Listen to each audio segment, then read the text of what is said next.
লক্ষ লক্ষ তরুণের স্লোগান, রাশেদে প্রধান, রাশেদে প্রধান। বিসমিল্লাহির রহমানির রহিম। 11 দলীয় ঐক্য আয়োজিত আজকের এই চট্টগ্রাম সমাবেশের সম্মানিত সভাপতি, সম্মানিত প্রধান অতিথি, সম্মানিত প্রধান বক্তা, মঞ্চে উপবিষ্ট 11 দলীয় ঐক্যের কেন্দ্রীয়, আঞ্চলিক, স্থানীয় নেতৃবৃন্দ, প্রিয় সাংবাদিক ভাইয়েরা এবং আমার সামনে উপস্থিত বীর চট্টলাবাসী, আসসালামু আলাইকুম। আপনারা ভালো আছেন তো নাকি? প্রথমেই একটা সুসংবাদ দিয়ে শুরু করব। একটা বিশ্ব রেকর্ড হয়ে গেছে, ওয়ার্ল্ড রেকর্ড। পৃথিবীর ইতিহাসে কোন সরকার এত কম সময়ের মধ্যে এত অজনপ্রিয় এবং এত মাত্রায় ঘৃণিত হয় নাই। বিশ্ব রেকর্ড হয়ে গেছে। আজকে আমার বক্তব্যের সময় নির্ধারণ করা হয়েছে 5 মিনিট। এই 5 মিনিটে এই ঘৃণিত সরকারের কোন বিষয় নিয়ে বলবো আমি বুঝে উঠতে পারছি না। 72-এর সংবিধান, মুক্তিযুদ্ধের চেতনা বিক্রি, লুটপাট, দ্রব্যমূল্যের ঊর্ধ্বগতি, ইসলামী ব্যাংক দখল, ক্যাম্পাস দখল, ক্রিকেট বোর্ড দখল, মিডিয়া দখল, এলপিজির দাম বৃদ্ধি, জ্বালানির দাম বৃদ্ধি, বিদ্যুতের দাম বৃদ্ধি, বিনা ভোটে প্রশাসনের দলীয়করণ, নতজানু পররাষ্ট্রনীতি, রাষ্ট্রীয় মব সন্ত্রাস, আইন শৃঙ্খলা পরিস্থিতির অবনতি, খুন, ধর্ষণ, জখম, অবাস্তব উচ্চবিলাসী বাজেট, তাদের মুনাফিকি, বেঈমানি, নাকি বাংলাদেশ জামাত ইসলামীকে নিয়ে অপপ্রচার। 5 মিনিটে কোন বিষয় নিয়ে বলবো? চিন্তা করে দেখলাম যেই সব বিষয়ের নাম খালি বলেছে পূর্ববর্তী ফ্যাসিস্ট শেখ হাসিনার আমলেও এই সকল বিষয় নিয়েই আমাদের প্রতিবাদ করতে হয়েছে।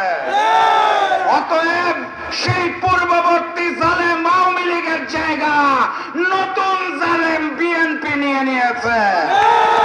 কোন পার্থক্য আছে? পার্থক্য দেখা যায়?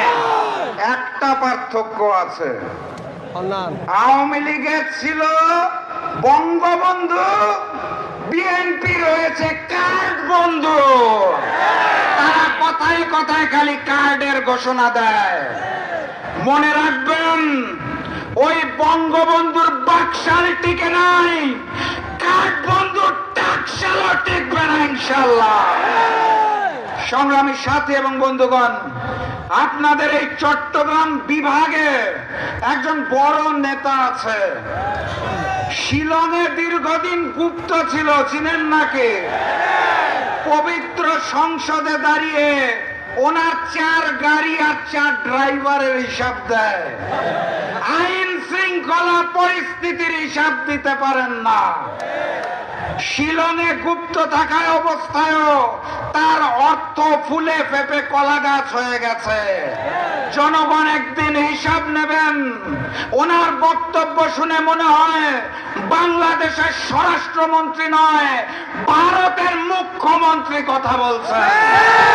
তিনি তার বক্তব্যের মাধ্যমে সীমান্তের হত্যাকে ভারতের পক্ষে হালাল করে দিয়েছেন।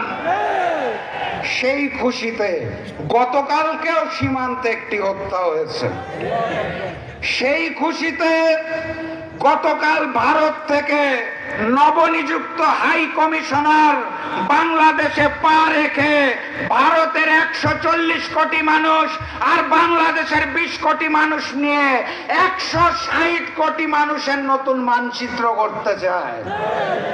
নতুন হাই কমিশনার একই আকাশ, একই বাতাস, একই সীমান্তের গল্প শোনাতে চায়।